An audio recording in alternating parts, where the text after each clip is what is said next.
The mascot corporal is the main cadet in charge of handling Miss Rivley.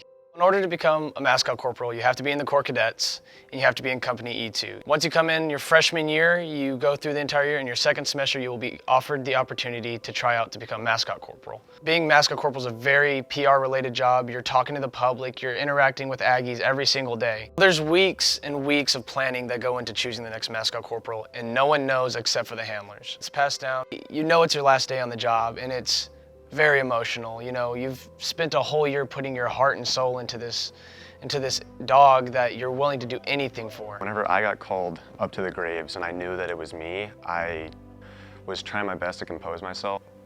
I got the leash and I had to hug Beatty. It was something else. Well, I knew that the dog was gonna walk up to me, right? And I was thinking, oh, maybe it'll be my dad or somebody.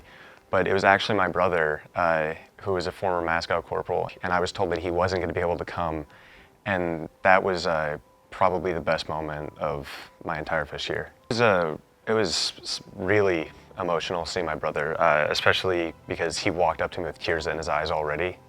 So to know that I hadn't just made myself and my father proud, my buddies proud, but to know that I made him proud was a huge moment, because that day I wore his outfit shirt that he wore whenever he was in the Corps here, and to see him be proud of me meant the world. Hugging my brother after pass down was the greatest feeling I've ever had in my entire life. It really was like full circle for me. My brother was a little overrun with emotion, so he didn't have a lot to say to me, but he did tell me, congratulations, you earned this.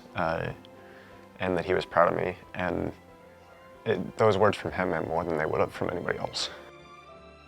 Myself and my brother are actually the only two brothers to have ever become mascot corporals in history, so it's an amazing privilege and honor to have that be our legacy. Once all the emotions were aside, he's gotten the leash, we're standing on the graves, we start off running. I tell him, some of the first words I tell him is, you've got a lot to learn. Being Miss Rev's handler is a university position, and it's not to be taken lightly.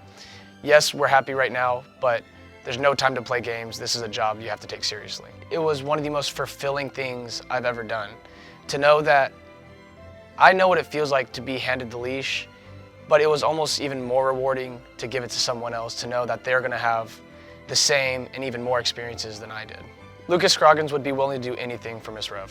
Every year that's passed down, the handlers walk together as a symbolic, just to show the camaraderie from handler to handler all the way down. This year we had Mia Miller, the first female mascot corporal. We had me, Rev 9's last handler. We had Colton Ray, one of the primary trainers of Rev 10 and a handler of 9. And we had Lucas Scroggins, the very first handler of Revly 10. In that picture, there's so much emotion, so much groundbreaking history for Texas A&M.